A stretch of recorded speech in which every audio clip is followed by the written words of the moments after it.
In this video, I'll introduce many introductory or basic concepts of horizontal curves. When we talk about a horizontal curve, we're looking from the plan perspective, so essentially above the roadway, and usually we're dealing with the center line of the roadway, although there are further dimensions if you want to look at the edge of pavement or edge of travel lane or other information, but we're going to focus again on the center line, and we'll walk through each of the elements we see in this image. When we perform stationing on a horizontal curve, all that stationing will be along the curve. So we'll see components for tangent length and for the point of intersection, but when we're actually doing the stationing of the road, we need to make sure those stations occur along the center line of the curve. So we go through the curve and then return back to the forward tangent.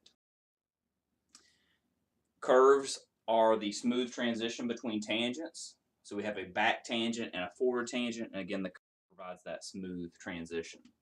The point of intersection is where the back tangent meets the forward tangent, and this is usually one of the key points on a preliminary traverse. So the point of intersection, the stationing for the point of intersection is a common given point, and then we'll need to move backwards along the back tangent to reach the point of curvature, and then move forward along the curve for stationing purposes. So we'll see those terms coming up shortly.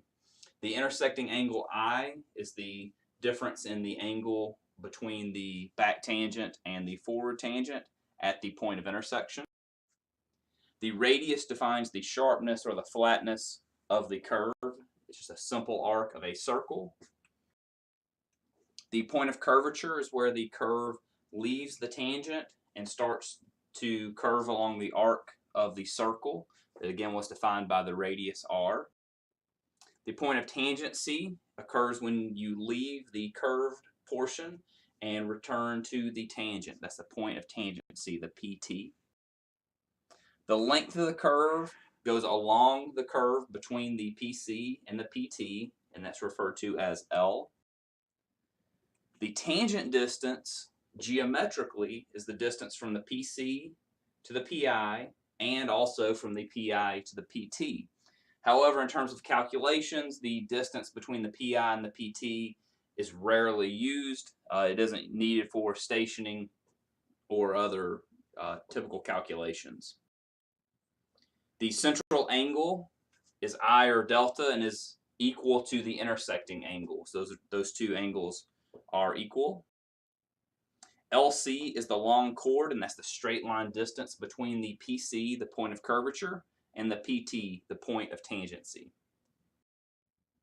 The external distance E is the distance at the midpoint of the curve to the PI. And similarly, the middle ordinate M is the distance from the midpoint of the curve to the midpoint of the long chord. And both of those E and M bisect the angle of the PI from the PC to the PT.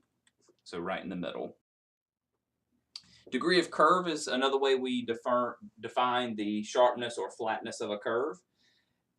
And the higher the degree of curvature, the sharper the curve. So it's kind of the opposite of the radius, where the lower the radius, the sharper the curve. And we'll see that relationship in this equation where the radius is on the denominator. So we have the degree of curvature, d sub c, and the radius r, where d sub c is equal to 18,000 over pi times the radius. And within looking at degree of curve, there are two common definitions, the chord definition and the arc definition. A chord is a straight line connecting any 2 points along a curve or along a circle. The chord definition states that the edge of the degree of curve is the angle formed by the 2 radii drawn from the center of the circle to the ends of a chord with a 100-foot length. The chord definition is primarily used for railroad construction and sometimes used in military settings as well. This is somewhat easier to do because you have a tape or some fixed distance measuring equipment of 100 feet, and so it's more simple and it can be more quickly deployed. The arc definition, on the other hand, states that the degree of curve is the angle formed by the 2 radii drawn from the center of the circle to the ends of an arc that's 100 feet long. So again, this is the key difference In the arc definition, it's an arc of 100 feet. In the chord definition, it's a chord length of 100 feet. This arc definition is what's commonly used for highways. And again, the larger the degree of curve, the sharper the curve, and the shorter or smaller the radius. Deflection angles are also commonly used for curves, particularly in laying out a curve. And a deflection angle is the angle enclosed between a tangent and a chord, which has the PC as its vertex. So the deflection angle is the length L, the small l. That length denotes the length along the curve, multiplied by the degree of curvature over 200. The total of the deflection angles from the PC to the PT is always equal to 1/2 the intersecting angle. So the total deflection, the arc length from PC to PT, multiplied by the degree of curvature over 200 is equal to I divided by 2, the intersecting angle divided by 2.